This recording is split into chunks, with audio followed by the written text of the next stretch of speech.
इस्तिग़फ़ार भी करते थे, यानी काम भी करे और माफ़ी भी मांगे। ये नहीं कि गुनाह करे और माफ़ी मांगे, काम भी करे मंशा के मुताबिक, अल्लाह की मर्जी के मुताबिक, और उसके बावजूद भी अपने कसूरों की अल्लाह ताला से माफ़ी मांगे।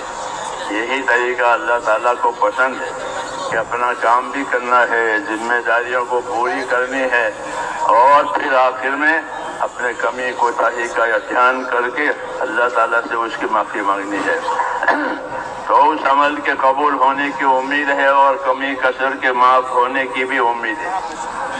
यही तरीका है उनका, और इसी तरीके को हमें अपनाना है कि अपने काम को पूरे इखलास के साथ, एहतिमाम के साथ करना, और फिर आखिर में अल्लाह से माफ़ी मांगना, कबूलियत के लिए दरख्वास्त करना कि अल्लाह ताला उसको कबूल फरमावे। ये तरीका होता है।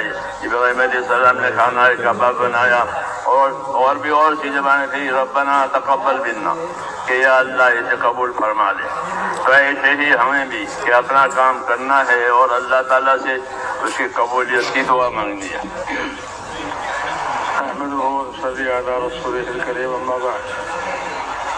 मैं दोस्तों को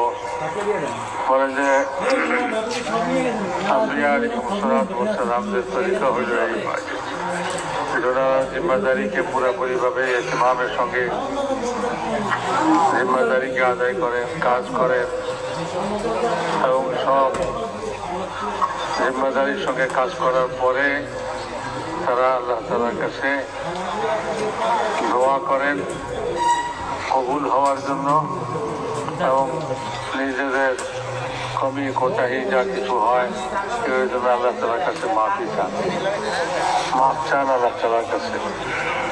এটাই হলো তরিকা। আমরা ইমামের সঙ্গে আমাদের কাজ আমরা পুরা করব, এবং কাজ পুরা করার পরে ভয়ে ভয়ে কাজ করব যে কি জানি আল্লাহ তাআলার কাছে কবুল হয় কি হয় না। কারণ কবুল হলে তো এটার বিনিময়ে পাওয়া যাবে, আর কবুল না হলে তো কিছুই পাওয়া যাবে না। এই জন্য এই ভয়ের সঙ্গে আমরা এই কাজকে করতে থাকবো, এবং খুবই এহতেমামের সঙ্গে করব। আর এই কাজ করার শেষে, কাজ পুরো হয়ে যাওয়ার পরে আল্লাহ তাআলার কাছে মাফি চাইব, যে আল্লাহ তাআলা আমাদেরকে মাফ করে দেন এবং আল্লাহ তাআলা আমাদের কাজকে কবুল করেন। ইব্রাহিম আলাইহিসসালাম কাম করলেন, বাইতুল্লাহ বানাইলেন, এরপরে আল্লাহ তাআলার কাছে দোয়া করলেন, রব্বানা তাকাব্বাল মিন্না, হে আল্লাহ আমার এই মেহনতকে আপনি কবুল করেন।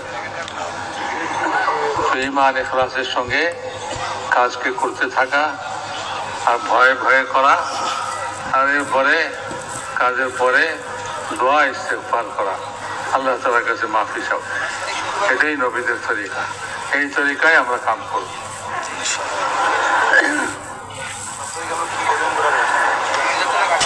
जो भी अमल हो जावे, जिस खैर की भी तौफीक हो जावे, तो उसको अल्लाह का फजल समझे, ये अल्लाह का इनाम समझे। वमा बिकुम मिन निअमतिन फमिन अल्लाह, तुम्हारे पास जो भी नेमत आवे, तुम्हारे पास जो भी खैर पहुँचे, या जिस खैर से तुमसे वाबस्तगी हो जाए, वो समझो कि ये अल्लाह की तरफ से है। तो हर खैर को अल्लाह की तरफ से समझे, हर कमी कोताही के निस्बत अपनी तरफ करे कि कमी कोताही हमारी है, और खैर सारी जो आ रही है वो अल्लाह की तरफ से आ रही है। और अपनी कमी कोताही का इकरार भी करें, और अपनी जिम्मेदारी को पूरी करने का एहतिमाम भी करें।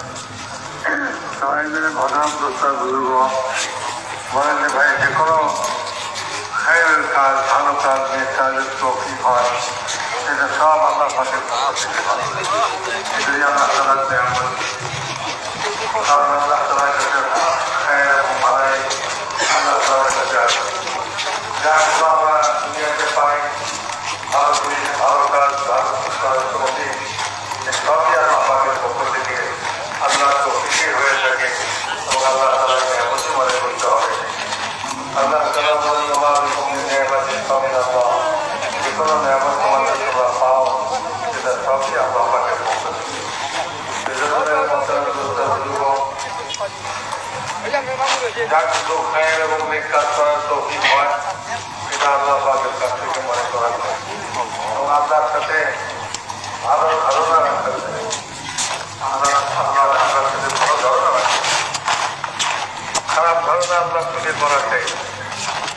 ধারণাই করাচ্ছেন। এই জন্য হযরত জাবির বিন আব্দুল্লাহ রাদিয়াল্লাহু আনহু সম্পর্কে বললেন যে রাসূলুল্লাহ সাল্লাল্লাহু আলাইহি ওয়াসাল্লাম ইন্তেকালের 3 দিন আগে হযরত জাবির রাদিয়াল্লাহু আনহুকে বলছিলেন এই কথা, হে জাবির, তোমার মওতের সময় যেন তোমার অবস্থা এরকম হয় যে তুমি আল্লাহ সম্পর্কে আল্লাহর সঙ্গে ভালো ধারণা রাখো।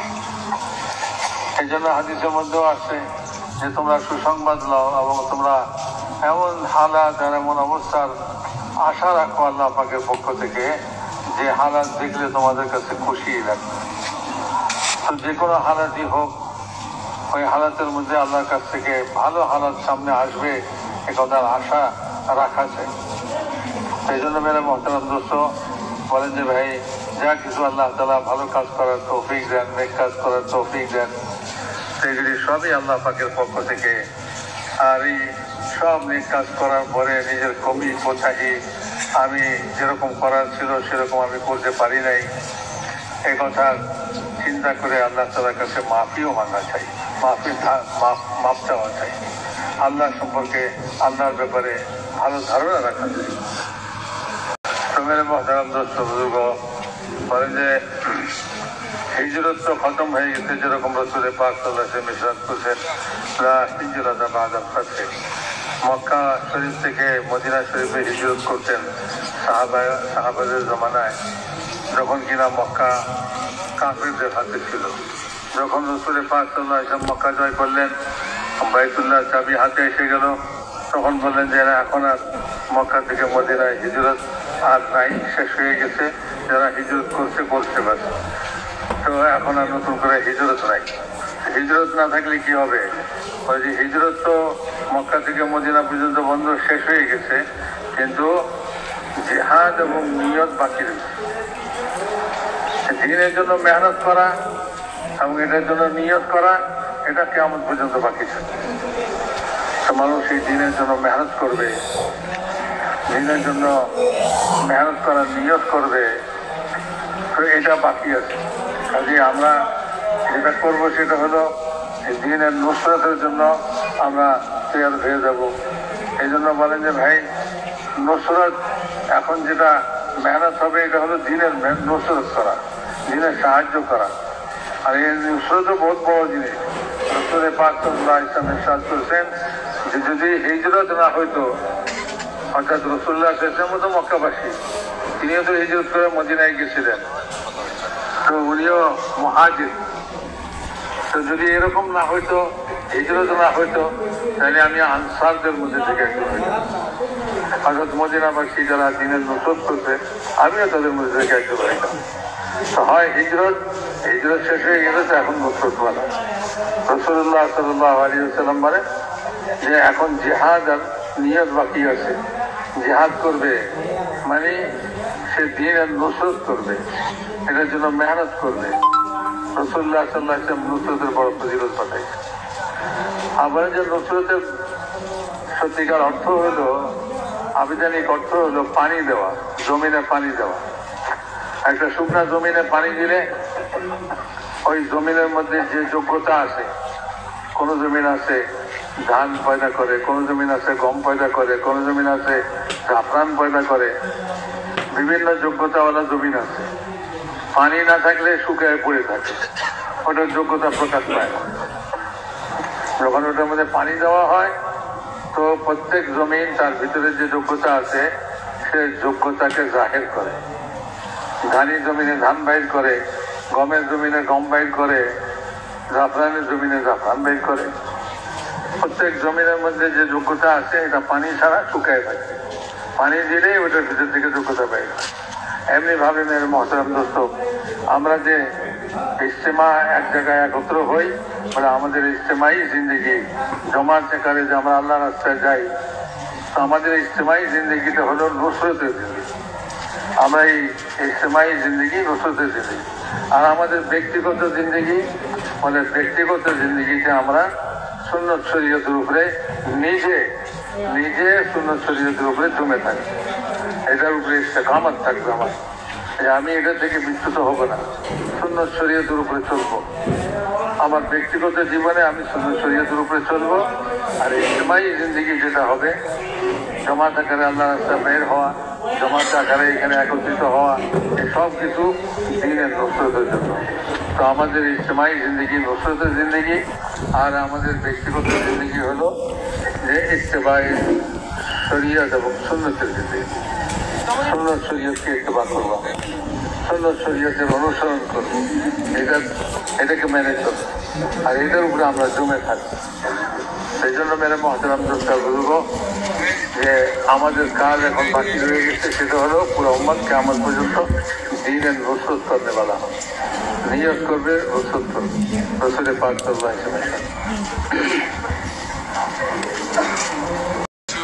তোমাদের যে ভাই কামের তাকাজা আসবে, আমাদের সামনে তাকাজা পেশ হবে, আমরা এই তাকাজাকে পুরা করার জন্য তৈরি হয়ে যাব। এই তাকাজা পুরা করার ব্যাপারে আমরা কোনো বাহানা করব না। আমার কোনো ওজন নাই, তবু আমি ইচ্ছাকৃতভাবে বাঁচার জন্য কোনো ওজন পেশ করে দিলাম, কোনো বাহানা বানিয়ে নিলাম। বলে যে এটা নিষেধ করা হয়েছে হাদিসের মধ্যে, বলে যে তোমরা ইচ্ছাকৃত ভাবে অসুস্থ সাইজো না, তাহলে তোমরা সত্যি সত্যি অসুস্থ হয়ে পড়ো।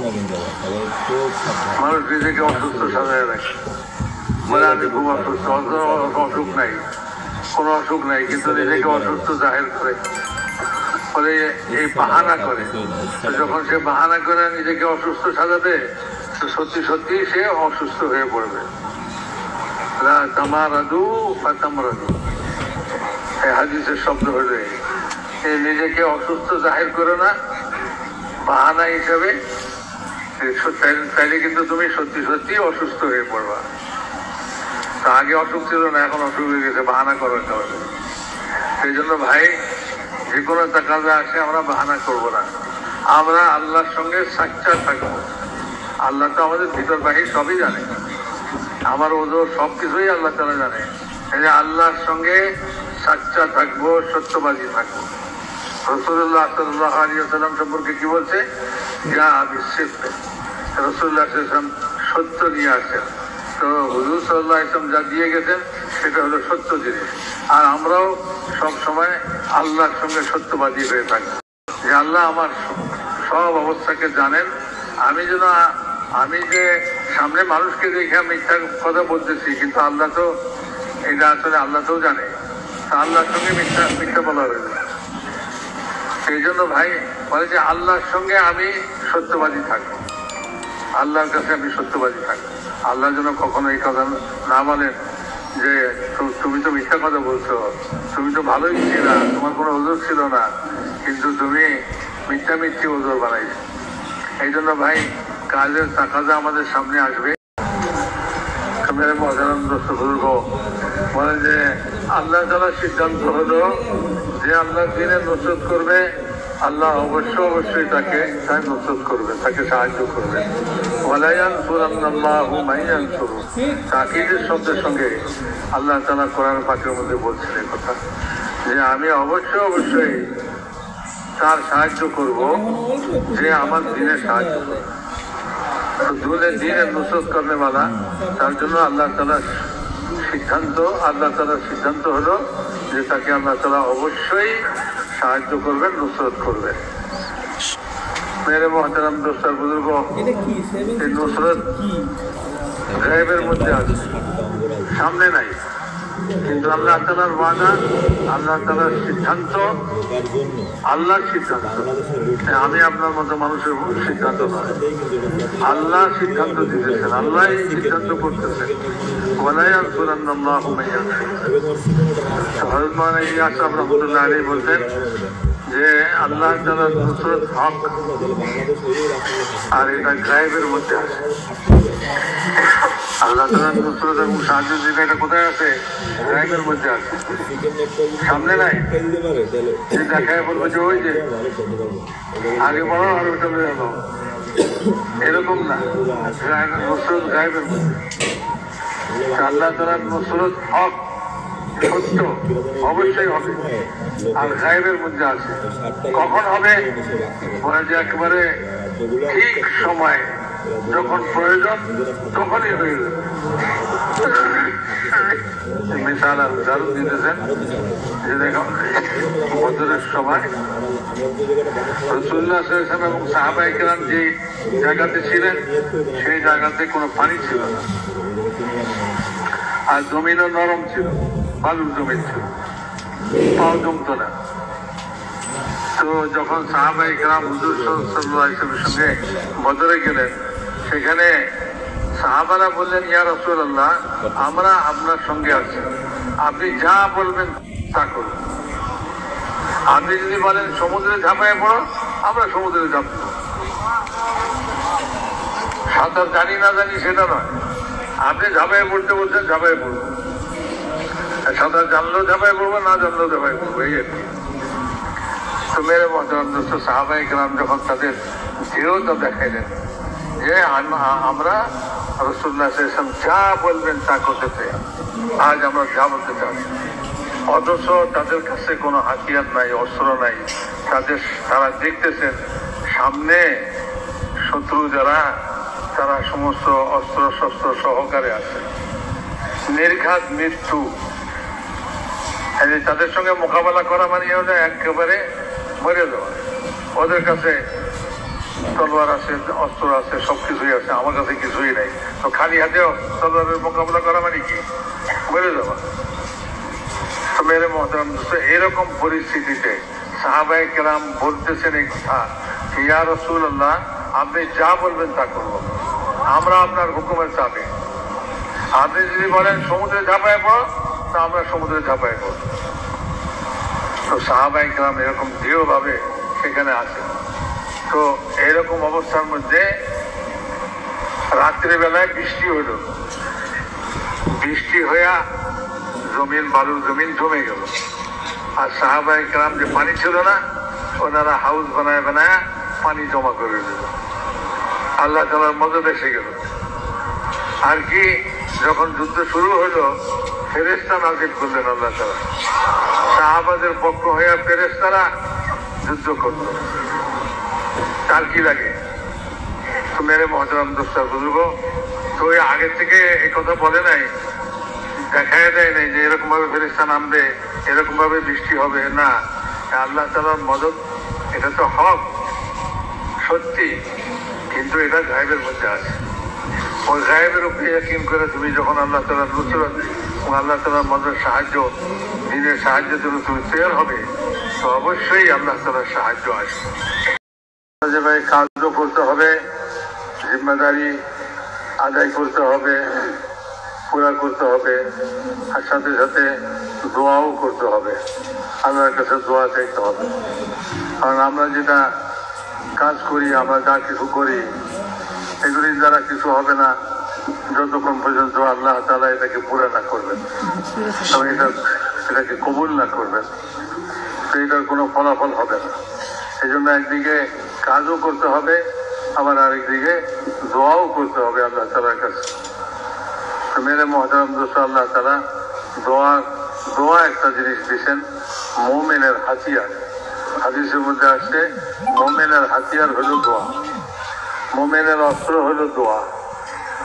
কারণ বালা, মুসিবত, পেরেশানি সব তাকে ঘিরে ধরে, তো তাকে দোয়া দেওয়া হয়েছে। যখনই বালা, মুসিবত, পেরেশানি চারিদিক থেকে তাকে ধরবে, মুশকিলাত তার সামনে আসবে, তো সে দোয়া করবে। আর এই দোয়ার দ্বারা আল্লাহ তাআলা তার মুসিবত পেরেশানিকে দূর করে দিবেন। দোয়ার অবস্থা হলে এরকম, মুসিবতের অবস্থা হলে এরকম, মুসিবত উপর থেকে নামে আর দোয়া নিচে থেকে উপরে উঠে, দোয়া নিচে থেকে উপরের দিকে যায়, আর মুসিবত উপর থেকে আসে, আল্লাহ পাকের পক্ষ থেকে আসে, মুসিবত নামতে থাকে নিচে। আর দোয়া যখন উপরের দিকে যায়, তো এই দোয়া মুসিবতকে ঠেকায় দেয় উপরেই, দোয়া মুসিবতকে উপরেই ঠেকায় দেয়, ওটা আর নিচে নামতে পারে। তো মেরে মহতরম দোস্ত, এই জন্য যত রকম হালাত, যত রকম অবস্থা হয়, এই সব অবস্থাতে দোয়া আল্লাহ তাআলার কাছে করতে হবে। দোয়া মুমিনের হাতিয়ার, হাদিসের মধ্যে আছে। সেই জন্য ভাই, দোয়া করব, কামও করব, আবার সঙ্গে সঙ্গে দোয়াও করব। দোয়া উপরের দিকে যাবে। আর দোয়ার বড় একরাম হয় আল্লাহ তাআলার কাছে। সব জিনিসের চেয়ে বেশি একরাম আল্লাহর কাছে দোয়া। যখন বান্দা দোয়া করে, দোয়া আল্লাহর কাছে পৌঁছে, আল্লাহ এটার বড় সম্মান করে, বড় একরাম করে। বান্দা আল্লাহ তাআলার কাছে দোয়া করছে, আর বান্দার আর কোনো সাহায্যকারী নাই, আল্লাহ একমাত্র তার সাহায্যকারী। বান্দা এই কথা ইয়াকিন করে, আর সে আল্লাহ তাআলার কাছে দোয়া করে। তো কাজেই আল্লাহর কাছে এই দোয়ার ভারী একরাম। তো দোয়া করা চাই, সবসময় দোয়া করো। নিজের হালাত অবস্থা যা কিছু আছে, দোয়া আল্লাহ তাআলার কাছে দোয়া করো। আর এই দোয়া বলে যে কখনো দোয়া দুই হালত হয়, একটা হলো মকবুল আর একটা হলো মাহফুজ। মানে একটা কবুল হয়ে যায়, সঙ্গে সঙ্গে এটার ফলাফল দেখা যায়। আর একটা হলো আল্লাহ তাআলার কাছে দোয়া সংরক্ষিত থাকে। দোয়া আল্লাহ তাআলার কাছে কি থাকে ভাই? সংরক্ষিত থাকে। বান্দা তার ভালো মন্দ কিছুই জানে না, ভবিষ্যৎ সম্পর্কে কিছুই জানে না। বান্দা এমন কিছু চায়, এখন চাইতেছে, অথচ এখন তার প্রয়োজন নেই, এটার সামনে তার এটার প্রয়োজন হবে। সেই জন্য ওই দোয়া আল্লাহ তাআলা আটকায় রাখেন, মাহফুজ করে রাখেন, সংরক্ষিত করে রাখেন। আর যেটা এখন প্রয়োজন সেটা তো এখনই নগদে আল্লাহ তাআলা দিয়ে দেন। তো বান্দা নগদে দোয়া পেয়ে গেল, দোয়ার নতিজা পেয়ে গেছে, এটা হলো দোয়া মকবুল। আর এটা হলো দোয়া মাহফুজ। সেটা হলো যে এখন পায় নাই, দোয়া করছে কিন্তু কিছুই পায় নাই। বান্দা মনে করে হ্যাঁ আমার দোয়া বুঝি কবুল হলো না। শুনে বলে যে না, এটা বলার অনুমতি নাই, নিষেধ যে কোনো বান্দা এই কথা বলবে যে আমার দোয়া কবুল হয়েছে। দোয়া কবুল হয়েছে না হয়েছে এটা কি সে জানে? এটা কেউ জানে না। তো না জানা জিনিস সম্পর্কে এই সিদ্ধান্ত কেন নিল, সে এই কথা কেন বললো যে আমার দোয়া কবুল হয় না? দোয়া অবশ্যই কবুল হয়, সব দোয়াই কবুল হয়। একটা নগদে দেওয়া হয়, আর একটা হলো সংরক্ষিত করে রাখা হয়। সময় মতন ওই দোয়ার ফলাফল সে পাবে। কারণ কখন তার প্রয়োজন এই দোয়াটার, এই জিনিসটার, এটা সে জানে না, কিন্তু আল্লাহ তাআলা জানে। এই জন্য কখনোই একথা বলতে নাই যে দোয়া তো করলাম কিছু তো পাইলাম না, হ্যাঁ আমার এই অসুবিধা দূর হলো না, অথবা আমি একটা জিনিস চাইছি সেটা আমি পাইলাম না। বলে না, এটা কখনো বলার অনুমতি নেই। যখন মানুষ এরকম কথা বলে, তো আল্লাহও বলে যে ঠিক আছে, তুমি যখন আমার সম্পর্কে এরকম ধারণা রাখো তাই হইল। সেই জন্য কখনোই এই কথা বলা চাই না যে আমার দোয়া কবুল হয় না। দোয়া সবই কবুল হয়, সব দোয়া আল্লাহ তাআলার কাছে যায় এবং আল্লাহ তাআলার কাছে কবুল হয়। কোনোটা আল্লাহ তাআলা নগদে দিয়ে দেন, আর কোনোটা একটু দেরি করে দেন। দেরি করে দেন এই জন্য যে যখন প্রয়োজন হবে এটা তখন দিবে। এই জন্য ভাই কাজও করা চাই, দোয়াও করা চাই। দোয়া তো আমাদের হাতিয়ার, আল্লাহ তাআলার কাছ থেকে চাইবার জন্য একটা জিনিস। তো দোয়ার দুই অবস্থা, একটা হলো এটা আমাদের হাজত, আবার এটা আমাদের ইবাদত। হাজত মানে আমার প্রয়োজন, এই জন্য তো আমি দোয়া করি। আর দোয়া যেহেতু আল্লাহ তাআলার হুকুম দোয়া করার, কাজেই এই দোয়া করা ইবাদত। दुआ मांगने के लिए कोई वक्त मुकर्रर नहीं है, बड़े आदमियों से वक्त नहीं, तो दुआ चलते चलते की होती है, लेटे। দোয়া করার জন্য কোনো সময় নাই, কোনো অনুমতি নিতে হয় না। দুনিয়ার কোনো বড় মানুষের সঙ্গে দেখা সাক্ষাৎ করতে হইলে, কথা বলতে হইলে তার কাছ থেকে অনুমতি নিতে হয়, পারমিশন নিতে হয়, সময় নিতে হয় কখন উনি দেখা করতে পারবে। কিন্তু আল্লাহ তাআলা তো সবার বড়, সবচেয়ে সবার বড়। আল্লাহ তাআলার কাছে, আল্লাহর সঙ্গে কথা বলার জন্য, আল্লাহর কাছে চাওয়ার জন্য কোনো সময় নাই। যে কোনো সময়, যে কোনো মুহূর্তে বান্দা আল্লাহর কাছে দোয়া করতে পারে। হাঁটতে হাঁটতে দোয়া করতে পারে, বসে বসে দোয়া করতে পারে, দাঁড়ায় দাঁড়ায় দোয়া করতে পারে, শুয়ে শুয়ে দোয়া করতে পারে। যে কোনো অবস্থায় সে আছে, ওই অবস্থায় সে দোয়া করে, আল্লাহ তার দোয়াকে শোনে। বলে যে হযরত উবাই ইবনে কাব রাদিয়াল্লাহু তাআলা আনহু সফরে যাইতেছিলেন, বৃষ্টি শুরু হয়ে গেছে।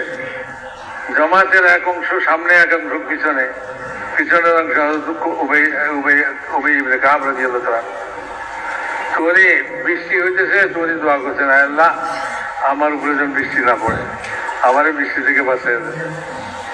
তো উনি ওই বৃষ্টির ভিতর দিয়েই চলতেছে, সবাই ভিজতেছে, কিন্তু উনি ওরা কাপড় চোপড় সব শুকনা। এখন সামনে যায় যখন হযরত ওমরের সঙ্গে দেখা হয়েছে, ওই আগের দলের সঙ্গে, ওখানে হযরত ওমরও ছিল। উনি বলেন যে ভাই তোমার কাপড় ভিজলো না? আমরা সব ভিজে গেলাম। মানে হ্যাঁ, আমি আল্লাহ আমার রবের কাছে দোয়া করছি। তো কি সফরে চলতে চলতে দোয়া করতেছে, দোয়া কবুল হয়ে গেছে।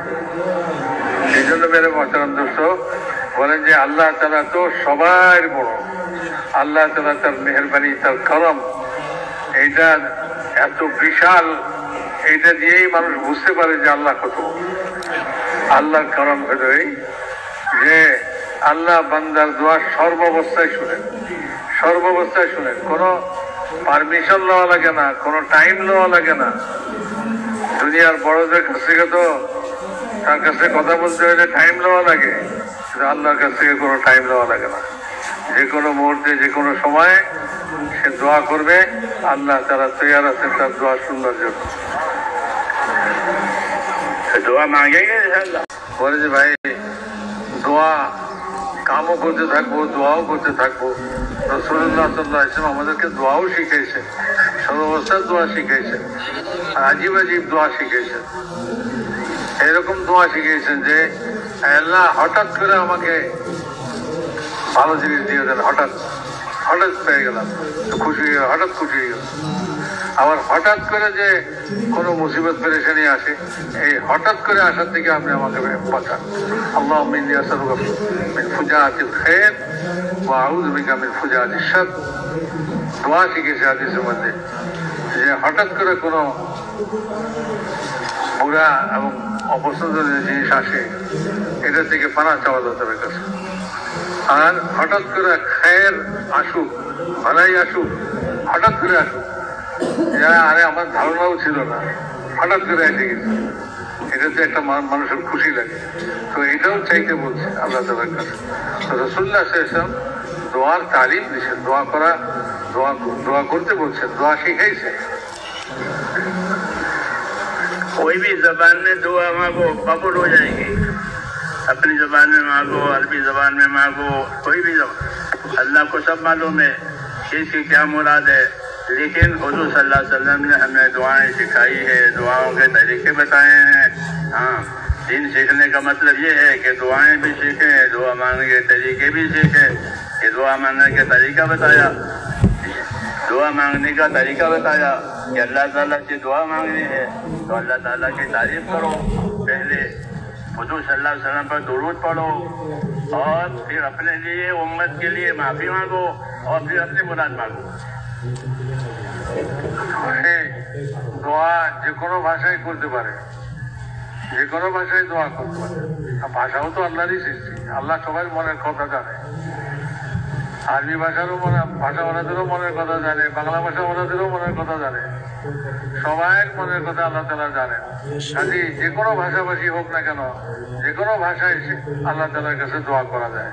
কিন্তু আল্লাহ তাআলা যেটা রাসূল আকরাম সাল্লাল্লাহু আলাইহি ওয়াসাল্লামকে শিখিয়েছেন, সেটা তো আরবি ভাষায় শিখেছেন। ওই সমস্ত দোয়াগুলা যেগুলা আল্লাহ তাআলা রাসূলুল্লাহ সাল্লাল্লাহু আলাইহি ওয়াসাল্লামকে শিখিয়েছেন, সেগুলি শিখা দরকার। সেগুলি শিখা আল্লাহ তাআলার কাছে দোয়া করা চাই। কারণ দোয়া করার তরিকা আছে, দোয়া করার তরিকা রাসূলুল্লাহ সাল্লাল্লাহু আলাইহি ওয়াসাল্লাম আমাদেরকে শিখাইছেন। তো ওই তরিকা মতো দোয়া করা চাই। যে ভাই দোয়া করতে হলে প্রথম আল্লাহ তাআলার প্রশংসামূলক কিছু আল্লাহ তাআলার প্রশংসা করি, রাসূলুল্লাহ সাল্লাল্লাহু আলাইহি ওয়াসাল্লামের উপর দুরূদ শরীফ পাঠ করি, এরপরে নিজের জন্য, পুরো উম্মতের জন্য গুনাহ মাফ চাই, তারপরে নিজের হাজত এবং জরুরতের কথা বলি। এটা হলো দোয়ার তরিকা। दुरूद शरीफ पढ़ें। बिस्मिल्लाहिर रहमानिर रहीम। अल्लाहुम्मा लकल हम्द कुल्लुहु व लकल शुक्र कुल्लुहु व लकल मुल्क कुल्लुहु बियदिकल खैर कुल्लुहु इलैका यजबुल अम्रु कुल्लुहु ला इलाहा इल्लल्लाह وحده لا شريك له، له الملك وله الحمد، يحيي ويميت وهو حي لا يموت، بيده الخير وهو على كل شيء قدير. اللهم أنت أحق من ذكر وأحق من عبد وأنشر من ابتغي وأرأف من ملك وأجود من سئل وأوسع من أعطى. اللهم أنت الملك لا شريك لك والفرد لا ند لك، كل شيء هالك إلا وجهك، لن تطاع إلا بإذنك ولن تعصى إلا بعلمك، تطاع فتشكر وتعصى فتغفر، أقرب شهيد أدنى حفيظ، كنت دون النفوس فأخذت بالنواسي وكتبت الآثار ونسبت الآجال، القلوب لك مغرية والسر إنك علانية، الحلال ما أحللت، الحلال ما أحللت، والحرام ما حرمت، الدين ما شرعت، والأمر قضيت، الخلق خلقك والعبد عبدك، وأنت الله الرؤوف الرحيم. الخلق خلقك والعبد عبدك، وأنت الله الرؤوف الرحيم. الخلق خلقك والعبد عبدك، وأنت الله الرؤوف الرحيم. أنت الله الرؤوف الرحيم. أنت الله الرؤوف الرحيم. أنت الله الرؤوف الرحيم. اللهم صل على سيدنا محمد وعلى آل سيدنا محمد كما صليت على إبراهيم وعلى آل إبراهيم إنك حميد مجيد. اللهم بارك على سيدنا محمد وعلى آل سيدنا محمد كما باركت على إبراهيم وعلى آل إبراهيم إنك حميد مجيد. اللهم اجعلنا نبينا محمدا صلى الله عليه وسلم بما هو أهله، واجزل الأنبياء كلهم خيرا، وسلام على المرسلين والحمد لله رب العالمين. ربنا ظلمنا أنفسنا وإن لم تغفر لنا وترحمنا لنكونن من الخاسرين. ربنا ظلمنا أنفسنا وإن لم تغفر لنا وترحمنا لنكونن من الخاسرين. ربنا ظلمنا أنفسنا وإن لم تغفر لنا وترحمنا لنكونن من الخاسرين. اللهم اغفر لي، اللهم اغفر لي ولوالدي، واغفر يا رب لجميع المؤمنين والمؤمنات والمسلمين والمسلمات الأحياء منهم والأموات، ولإخواننا الذين سبقونا بالإيمان، ولا تجعل في قلوبنا غلا للذين آمنوا ربنا إنك رؤوف رحيم. اللهم اشرح صدورنا للإسلام، اللهم حبب إلينا الإيمان وزينه في قلوبنا وكره، اللهم اجعلنا من الراشدين. اللهم أقبل بقلوبنا إلى دينك، وأقبل بقلوب جميع المسلمين إلى طاعتك. اللهم إن قلوبنا ونواسينا وجوارحنا بيدك، لم تملكنا منها شيئا، وإذا فعلت ذلك بنا فكن أنت ولينا واهدنا إلى سواء السبيل. اللهم كن أنت ولينا واهدنا إلى سواء السبيل. اللهم كن أنت ولينا واهدنا إلى سواء السبيل. اللهم آت نفوسنا تقواها وزكها، أنت خير من زكاها، أنت وليها ومولاها. اللهم ألهمنا مراكز أمورنا وأعيذنا من شرور أنفسنا. ربنا لا تؤاخذنا إن نسينا وأخطأنا، ربنا ولا تحمل علينا إصرا كما حملته على الذين من قبلنا، ربنا ولا تحملنا ما لا طاقة لنا به، واعف عنا واغفر لنا وارحمنا، أنت مولانا فانصرنا على القوم الكافرين. ربنا لا تزغ قلوبنا بعد إذ هديتنا وهب لنا من لدنك رحمة إنك أنت الوهاب. يا مقلب القلوب ثبت قلوبنا على دينك، يا مصرف القلوب صرف قلوبنا على طاعتك. اللهم أرنا الحق حقا وارزقنا اتباعه، وأرنا الباطل باطلا وارزقنا اجتنابه. اللهم وفقنا لما تحب وترضى، واجعل آخرتنا خيرا من الأولى. ربنا لا تزغ قلوبنا قلوبنا بعد إذ هديتنا وهب لنا من لدنك رحمة إنك أنت الوهاب اللهم ثبتنا على الإيمان وأمتنا على الإيمان واحشرنا يوم القيامة مع الإيمان اللهم ربنا آتنا في الدنيا حسنة وفي الآخرة حسنة وقنا عذاب النار اللهم انصر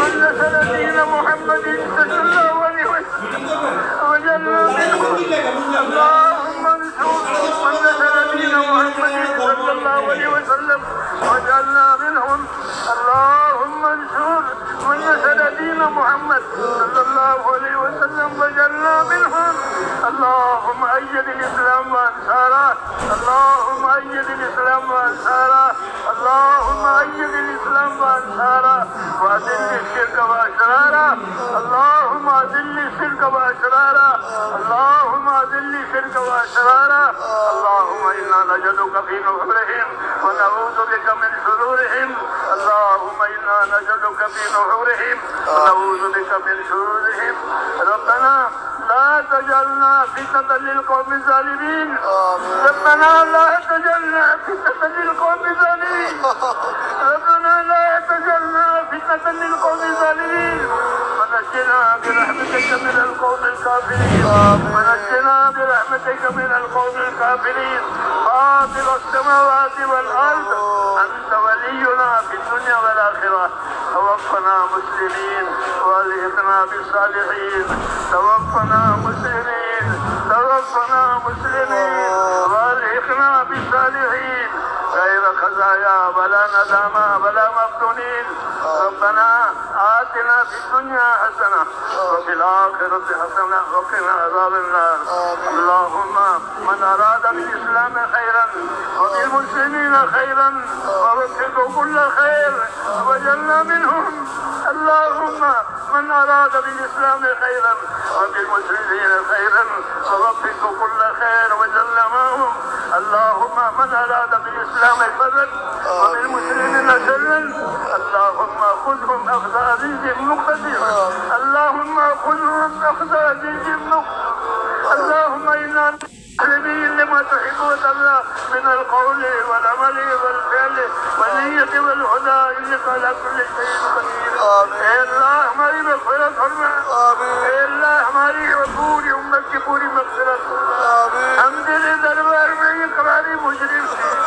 اے اللہ ہم تیرے دربار میں یہ قراری مجرم ہیں ہم کو اپنے جرموں کا اقرار ہے اے اللہ ہم اپنے جرموں کا اقرار کے ساتھ تیرے سے درخواست کرتے ہیں ان کی ہر چیزوں کی پوری حفاظت فرما اے اللہ بھرپور حفاظت فرما ہر خیر ہمارے لیے مقدر فرما ہر شر سے ہر فتنے سے ہر بلا سے ہر بیماری سے ہماری اور کوئی امت کی پوری حفاظت فرما اے اللہ جتنی دینی محنتیں ہو رہی ہیں جتنی دینی خدمتیں تیرے دولت ہم سب کو عطا فرما کسی کو بھی محروم نہ فرما ہر خیر کو ہماری طرف متوجہ فرما ہر شر سے ہر فتنے سے ہماری پوری حفاظت فرما ہمارے پریشان ہر وقت کی پریشانیوں کو دور فرما ہمارے بیماروں کو شفا عطا فرما ہمارے قرضداروں کو قرضوں میں سے نجات دے حلال پاک روزیوں کے دروازے امت پر کھول دے حرام کے رزق سے اے اللہ پوری حفاظت فرما جتنے دینی تقاضے ہیں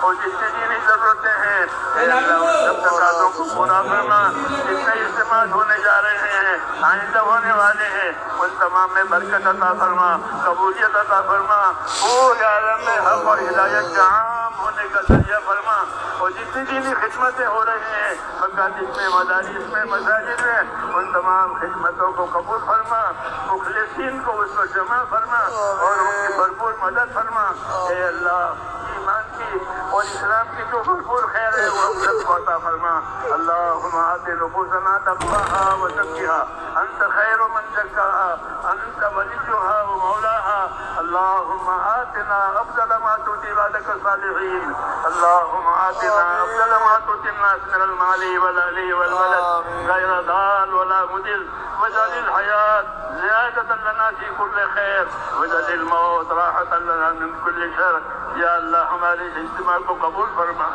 یا اللہ اس کو قبول فرما پورے عالم میں خیر کے پھیلنے کا एक एक उम्मती को हक पर कायम हो जाने का जरिया फरमा। अल्लाह जितनी रुकावटें हैं, जितनी दुश्वारियाँ हैं, अल्लाह अपने करम से उसको आफियत के साथ बदल दे और कबूलियत अता फरमा, आसानी अता फरमा। मौत तक हमने से एक एक को इखलास और इस्तिकामत के साथ अपने दीन पर और दीन के कामों पर जमना नसीब फरमा। और मरने का वक्त आ है तो हमने से एक एक को कमाल ईमान पर खात्मा नसीब फरमा, कमाल ईमान पर खात्मा नसीब फरमा। मौत और माबाद मौत में हमारे लिए बरकत मुकद्दर फरमा। मौत के बाद की हलाकतों से हिफाजत फरमा या अल्लाह। मौत के बाद की हलाकतों से, मौत के बाद की मुसीबतों से हमारी वो पूरी उम्मत की हिसाब फरमा। मुझे बात मग़फ़िरत, मुझे बात रहमत हमारी जिंदगियों में पैदा फरमा। जितनी खैर जनाब रसूलुल्लाह सल्लल्लाहु अलैहि वसल्लम मांगी है वो तमाम खैर हमको भी अता फरमा। शुरूर से पनाह मांगी है उन तमाम शुरूर से हमारी वो पूरी उम्मत की हिफाजत फरमा। इस इज्तिमा को कबूल फरमा और आइंदा जो होने वाले हैं, जहाँ होने वाले हों, सबको कबूल फरमा। पूरे आलम में हक और हिदायत का आम होने का जरिया फरमा। जितनी रुकावटें हैं इंफरादी कामों में, इज्तिमाई कामों में, उन तमाम रुकावटों को दूर फरमा। अफवाफियत का मामला फरमा। अपने नुसरत को शामिल हाल फरमा। अल्लाह अपने नुसरत को शामिल हाल फरमा। काम करने वालों में इस्तिकामत अता फरमा, इखलास अता फरमा, सही सिफात नसीब फरमा। अल्लाह जो खैर जनाब रसूलुल्लाह सल्लल्लाहु अलैहि वसल्लम मांगिए वो हमको अता फरमा। जिन शुरू से पनाह चाहिए उन तमाम शुरू से हमें भी अपनी पनाह में ले ले। जिन दोस्तों भाइयों ने दुआओं के लिए लिखा हो, कहा हो या वो दुआओं के उम्मीदवार हो, उन सबकी जायज़ मुरादें पूरी फरमा। परेशान हमलों की परेशानियाँ दूर फरमा। बीमारों को शिफा अता फरमा। मुहताजों की मदद फरमा। जो जिस परेशानी में है या अल्लाह उनकी परेशानियों से उनको नजात दे। रब्बना आतिना फिद दुनिया हसना व फिल आखिरति हसना व क़िना अज़ाबन्नार। अल्लाहुम्मा इन्ना नसअलुका मिन खैरि मा सअलका मिन्हु नबियुका मुहम्मद सल्लल्लाहु अलैहि वसल्लम व नऊज़ु बिका या रब मिन शर्रि मा इस्तआज़क मिन्हु नबियुका मुहम्मदुन सल्लल्लाहु अलैहि वसल्लम। अंतल मुस्तआन व अलैकल बलाग व ला हौला व ला कुव्वता इल्ला बिल्लाहिल अलीय्यिल अज़ीम व सल्लल्लाहु तआला अला नबिय्यिल करीम बिरहमतिका या रब।